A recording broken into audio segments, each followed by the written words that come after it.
Hey everyone, this is Kirk Martin, founder of Celebrate Calm, coming to you live from some hotel room in Parsippany, New Jersey.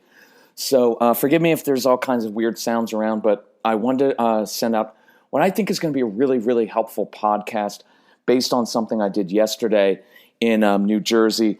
I was hired to come up and train 600 teachers for the Parsippany schools.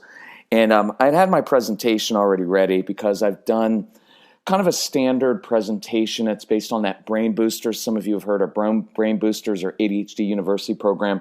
It's really, really solid. Lots of insights, lots of strategies. But I got up extra early yesterday morning, worked out, and on the way to speak, I thought, you know what? I'm going to go for it because I've been working on this new program. It's kind of like a no BS guide for teachers to change your classroom. And I've been wanting to do it, but to be honest, I just haven't had the courage to do it because teachers can be kind of a cynical group of people, which I get because, it's hard. Nowadays, it's brutal being a teacher. And they go to these professional development days, and it's all these men and women in sport coats with PhDs talking about all kinds of theory, but they've never been in a classroom. And so the teacher's like, sure, that sounds great. You've got nice, fancy words. But what do I do with the toughest kids in the classroom who are disrupting things, who shut down because they get overwhelmed or who refuse to do what I asked to do? What do I do with those kids? And so the regular presentation I do is fantastic and it answers a lot of those questions. But this was a very different one, and I want to share a little bit of it with you because I wanted to speak directly to the teachers' hearts, and I wanted to give them 10 very specific action steps they can take. And the hard part of this for me was, this is challenging, and I knew it was going to make them uncomfortable, but I also know if they do this, it will really change things. So on the way there, I'm driving in New Jersey like 25 minutes, and I'm writing down my notes that I wanted to do while I'm driving, because that's what my dad taught me to do, right? While I used to drive us up to New York City for business, he'd be like driving with his knee, writing his notes, and so it was awesome. So I got there and I decided I'm going for it. So I'm just going to start with it, what I did. And this is very, very different. But the first action step I gave to the teachers, and I give this to all the parents out there, especially the moms, is this. I want you to practice self-care. I want you to make yourself a priority because moms, teachers, nurses, social workers, counselors, people in helping professions tend to put everybody else first in their lives. And they're always giving. And what happens is they get emotionally exhausted and drained. And as a mother, you end up saying, after all I do for you, I cook for you. And then you become resentful.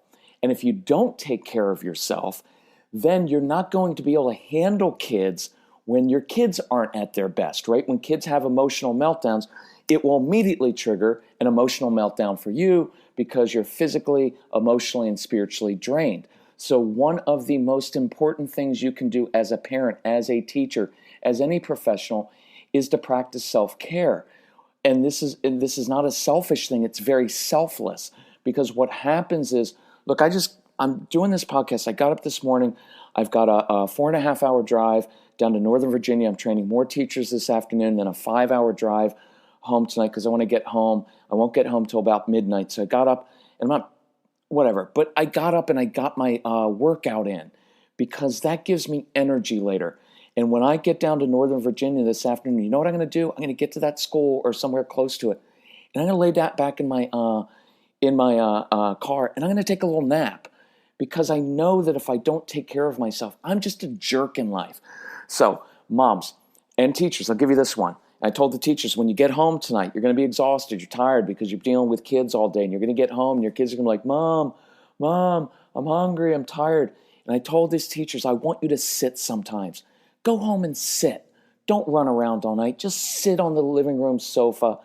Pick up a book, something you want to read, right? Not something, everything's always revolved around our kids. And then we wonder why the millennials are like they are. It's not their fault. It's a parent's fault because we taught them that everything revolves around you. And that's not healthy for kids, and it's not healthy for parents. It's not healthy for the family system.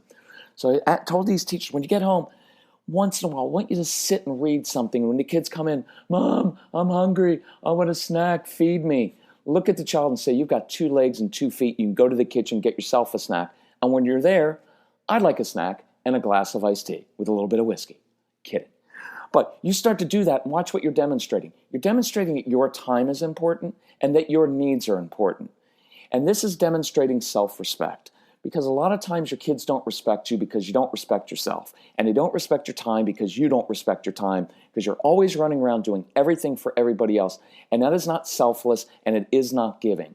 It is not at all, because you're making yourself emotionally drained. So then when your child comes home from school and has the meltdown, now you can't take it, and your words are this, you know what, I don't have time for this.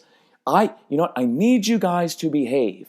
And now instead of teaching your kids how to handle conflict when they're fighting, you have to separate them and send them to their room because you can't deal with it. There's no guilt or blame in that, but I want you to practice self-care. And that was a weird message to give to these teachers because that's not typical professional development day stuff. Second thing I asked them to do was this: picture 2 or 3 of their most challenging students. And I realize I'm talking about your kids here. Because these kids, your kids, they are difficult to teach. They are. And they're frustrating. And it's difficult when you've got 20 or 25 kids in a classroom who are struggling with focus and attention, who are really sensitive, who have anxiety, all of these issues. That's tough to deal with. But what I ask the teachers to do, picture 2 of these kids and write their names down. And then imagine what a day is like for our kids. Imagine what it's like to not sleep well at night, because you've got a very busy brain that never shuts off and you're very sensitive to things. And because you've got a lot of anxiety and you're anxious about the school day and you wake up the next morning and you're tired and a parent rushes into the room, come on, get ready, you've got to go to school. And your first thought about school is fear. Why? Because I'm not made for school. I'm not always that great at school, right? School represents a lot of anxiety to a lot of our kids, right? Because what is school? Look, it's almost, if you've ever had a job and you just weren't cut out or qualified for that job, or that job just didn't match your skill set, and you go in every day and you kind of felt like a failure, right? Like it's like putting a really super creative person in charge of finance or accounting. You die from boredom and you wouldn't know what to do. Or it's more like putting the finance person or the accountant in the ad agency or the marketing department or sales department. Or picture this is a good one: the project manager or the engineer or the coding guy or gal into a sales position. Yeah, good luck with that, right? You'd feel like a failure and you'd have anxiety every day because that's not your skill set. So I was telling these teachers, picture this kid getting up in the morning and every day he's asked to go to this place that pretty much exposes all of his weaknesses, because he's not naturally good at sitting still all day long. He's not naturally good at listening to people talk. He's got auditory processing issues, and he's more of an experiential, tactile learner, but listening to things. And he's got to be successful in school, he has to memorize information for a timed test and then forget the information. And many of our kids have trouble with short-term memory. So it's a very difficult thing. Now they have great strategic brains, but we don't really take advantage of that for our kids, right? That's what enables them to be good arguers. But so they're not good at a lot of these things, right? Following directions. It's not their strong suit. But you know what they are good at? They're amazing leaders, and they've got a lot of initiative, but we don't reward that typically in school. Now you've got the whole thing of like, now I've got to get on a school bus with other kids, and many of your kids have something called asynchronous development, asynchronous, out of sync intellectually. They're kind of up here, very bright kids, so they get along better with older kids and adults. They actually love getting sent to the principal's office sometime because they can talk about geopolitical issues and black holes and all kinds of adult stuff. But emotionally and socially, they're often a year or two behind, so they get along better with little kids and animals, right? But who do they struggle to get along with? Kids their own age. Who do we make kids go to school with and sit in class with for 12 straight years? Kids their own age. And they're not naturally good at forging relationships and friendships with those kids, right? And then we say, oh, go out on the playground, make friends. You know that's a disaster because many of our kids are not very confident, so they can't play a game with other kids because they'll change the rules of the game, they're cheated, they're quit, they'll steal the ball, right? They'll butt in line. and then it makes it miserable. Or imagine this at the cafeteria. Can you imagine these kids at the cafeteria? They walk in and all the other kids are talking. They don't always have a lot of friends, so they sit alone at the cafeteria table. And then you get in trouble for something because you didn't put things away the right way. Whatever it is. Can you imagine? And so I was trying to get inside the teachers' brains, helping them imagine. By the time this child walks into your classroom, he's done for the day. He's often emotionally exhausted just getting to school, because when he got on the school bus and he heard kids laughing, he thought they were laughing at him, right? And sometimes they're a little bit awkward and your kids are a little bit odd, and so they get made fun of. It's not always a fun existence being one of these kids. And I'm not blaming any of you. There's no blame, but some of us in the morning, if you're not calm with your kids, you're rushing, come on, go, go, go, go, go.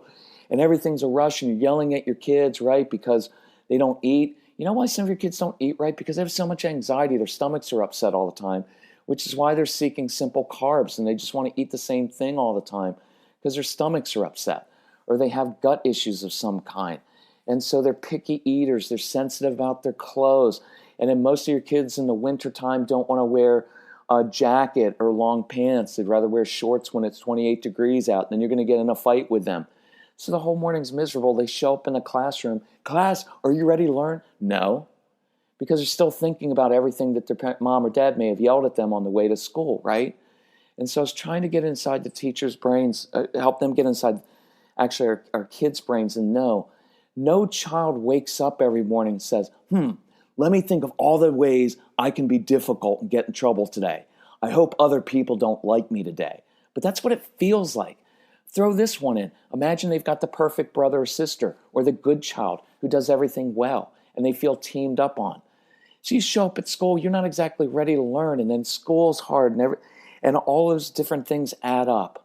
And so I gave teachers two things to say to our students. One is this, and I also looked, the cool thing about this training was so many of the teachers also are parents, and they have these kids, because I would see them taking notes, and teachers tend not to take furious notes at these things.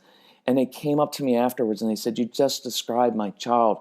And I not only got some tools to be a better teacher and to handle my classroom and these kids, but now I know what to say to my kids when I go home. And there's great value in this. And so I hope, I'm just going to do this really quickly and I'll get back to what I told the teachers.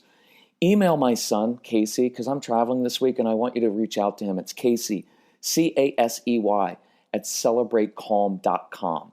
If you want, just put no BS in the subject line, because that's kind of fun, and he'll know what I'm talking about. And if you want to put the name of your school, your church, your foster care organization, whatever it is, your company, because we do stuff for corporate events, and put your town and city, and Casey will reach out to you, and we can come and do this training. But we do the training not only for teachers, but we can do it for parents. And my son also does school assemblies for kids. Do you know how powerful it is to have everyone in the community, parents, teachers, and kids on the same page, learning how to help these kids and how to control their emotions and their impulses? It's really, really cool to do this, and it's a very unique program. But you've got to do something, because we don't just show up places, right? You got to do something. You got to take action. Look, forward this podcast. Send it to the teachers, because they'll get something out of it. Send it to the principal. Send it to counselors at school. Send it to your PTA. Get involved in your PTA. Bring us in, because this stuff can change. Look, the reason I changed my presentation yesterday is because I want teachers to have 10 practical tools that they can be doing. And what I challenged them with is, for the next 2 weeks, let's do it differently. So here are the two things that I asked them to do. I said, talk to these kids, pull them aside and say, does it ever feel that as your teacher, I've misjudged your motives? Does it ever feel like school, sometimes society, misjudges your motives? Because I guarantee you, your strong-willed kids feel very misunderstood. And we say brutal things to them like, if you would just apply yourself, you just need to work harder. And I told the teachers, and I was in New Jersey, so I used a little bit of bad language because they could take it. And I said, you know what rises up in a child when you say, if you would just apply yourself? You know what rises up? You go F yourself. And you know what? And I hope that doesn't offend you.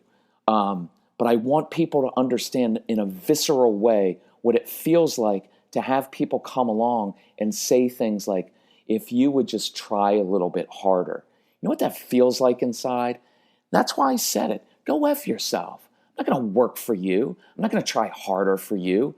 And look, that's what we do to our kids all the time. So use that language as a parent with your child. Does it ever feel like I've misjudged your motives? And here's the other one. And this is when I could hear a pin drop in the auditorium after I said this. Can you imagine teachers and parents talking to our kids, coming up to a child when he comes into the classroom some mornings and pulling that child aside? And I don't care if he's 16, a 15-year-old girl, a 7-year-old, a 5-year-old, and saying, you know, I can imagine no one else knows, no one has an idea how much courage it takes for you to get up in the morning and come to this school, and I'm glad you're here today. Can you imagine what that must feel like for a kid to have an adult anywhere look at you and say, nobody has any idea how much courage it takes for you to get up and come here, and I'm glad you're in my class today.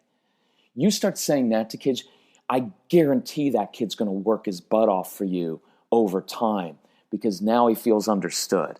And the third thing I went to was this. It was an honest assessment for the teachers. And I'll give this to you as a parent. Is what you are doing working? Is it working? Because here's what all parents and teachers do. Consequences. That's all we ever do. Well, what's the punishment? What's the consequence for that action? All behavior plans are built around consequences and punishment. It doesn't work for two reasons. One, strong-willed kids don't care about consequences. They don't. They'll take any consequence you give them, and they don't care if it makes their life harder. They don't care.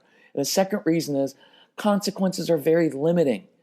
You know why? Because consequences are rational, and most behavior isn't rational. If behavior was rational, jails wouldn't be filled. Most of the decisions that we make are not irrational. And I joked, it's not really a joke, but I told the teachers this. I said, most of you in your marriage made an irrational decision because you're teachers. You're in a helping profession. So you think you can fix people. So you married a guy that was a fixer-upper and you thought you could fix him. And that was a terrible, terrible mistake. Or your friends say, you know, I see a lot of red flags with this guy. And you're like, I know, but I love him so much. And like, that was a dumb decision. That was an irrational decision. And we make them all the time. But that's all we ever do in schools and home is do these consequences and the behavior charts and stern talks. You know what? If you don't start doing better, you're not going to be able to take the class field trip. Oh, that's motivating, right? And look, our kids are completely different. Look, I want to talk to the men out there, and I know men listen to my podcast, not as many as we need to, but I know men do. Listen, I've got to tell you guys, look, I was the my way or the highway approach. My dad was career military. I get the tough guy approach. But if you've been doing this for 7 years or 14 years with this child and it's not working yet, guess what? You need to change your strategy. It's not going to work. And you can't say, well, when he comes along, one day he'll get it, that I'm the boss of this home. It's my way or the highway. Yeah, and you're going to alienate your child and you're going to have a very angry teenage boy or a girl seeking out a teenage boy for comfort because she didn't get it from her dad. So dads, I talk to you tough because this is hard stuff for men. And there's no blame or guilt, but I'm tired of getting all these emails from moms saying, blah, blah, blah, blah, blah, all this stuff. And then I get to like, yeah, but dad's not on board. He just pulls out the belt because he thinks that's going to work. It hasn't worked for 10 years. It's not going to work now. So you've got to change yourself and stop hiding behind all of this tough guy stuff and all this stuff. Well, it was good enough for my dad. No, it wasn't, because you only have a relationship with your dad. And you didn't respect your dad. You feared your dad. Because I didn't respect my father. I wish I did. Now, in death, he's gone now. And I look back and I know he was doing his best. So I love my dad. But he had 4 sons and we didn't really respect him. We feared our dad. And we didn't have a relationship with him. And we missed out on my dad's life wisdom. My dad grew up in the Depression. He was the only one in his family that went to college, and he worked 3 jobs to work himself through college. He slept overnight as a janitor at college. He worked his way, he went into World War II. He served overseas. He was in the career military for 25 years. He gets out and he takes a janitor job again, and then he gets a sales position. My dad was a beast of a worker, and that's why all of my brothers are beasts. We are beasts in working. We'll do multiple jobs. We can pound it out, and that's how we honor my dad. But what we missed from my dad is a lifetime of wisdom and a relationship that we never had. And I don't want you to repeat that same mistake. Sorry for the side thing there. But man, this stuff's really important. Look, we're talking about human lives here. We're talking about relationships. I'm 53. Guys, when you get older, and moms, when you get older, you're going to realize most of the stuff that you worried about when your kids were 4 and 7 and 11 and 15 didn't matter. All that stuff doesn't matter anymore. Oh, we've got to work so we get them into the right college, and we have to do all these things, and I have to take them to extracurriculars. That doesn't matter. What matters is the relationship and building a trusting relationship. And I guarantee those teachers that reach into that child's heart and say, it took a lot of courage to be here today. I'm glad you're here. Look, that's choking me up because I can imagine the kid inside his heart's crumbling now because someone wants him in his class and someone finally recognizes how much fight there is in that kid. Because you know what we do with our kids with their fight? We just call it opposition defiant disorder, which is a horrible label and diagnosis. Yeah, your kids have a lot of fight and they're usually fighting you, but that's partly because nobody's ever reached inside of them and say, I see that fight inside of you, and that's what gets you out of bed and gets you into the school every morning. And I'm glad you're here. And I guarantee you, when you start doing that stuff, man, that kid will start working for you because he doesn't feel teamed up on, because everyone's not coming to him with consequence. If you don't start doing this, if you don't start applying yourself, that makes a kid shut down. So I didn't plan on being that emotional, but this is good stuff. So I asked the teachers, I asked parents to do an honest evaluation. Is what you're doing working? And if it's not, let's take a different approach. For the next 2 weeks, let's do something radically different. And so I went through 7 more steps. And I know some of them were very uncomfortable for the teachers because it's not what you typically hear at professional development. And it's not what teachers typically are asked to do. But it's what will work. And that's why I'm calling it the No BS Guide for Teachers. And I'm developing, it's going to roll out in like another week or two, a no BS guide for parents to raise strong-willed kids, because you need someone to cut through the clutter, tell you exactly what to do and how to do it. So even as a parent, look, I've got a new web page built, but I'm not going to share it with you. If you're resourceful and pretty creative, you may be able to figure out what that web page is. And if you do, email me, because I'll give you a discount on the new program just for being resourceful like that. You might be able to figure it out. Or if you want to email us, I want to reward podcast listeners. And by the way, sign up for our newsletter at celebratecalm.com. The quickest way to find out about anything new is to read our newsletter, because I get to do this in written form, and it reinforces in written form a lot of what you're doing. Just sign up at celebratecalm.com. You can find there's a little place to sign up for a newsletter, or just email Casey at celebratecalm.com. and say, sign me up for your newsletter, and he'll do that. It's just a really, really helpful thing to do. So do that. And if you're interested in a new program for parents, and you email and say, I'm interested in it, I'm a podcast listener, we'll figure out some kind of special discount to give you. Why? I just like doing stuff that's a little bit fun, and I like people with initiative who go for it, who really want to change their kid's life and their family's life, because this stuff's really, really cool.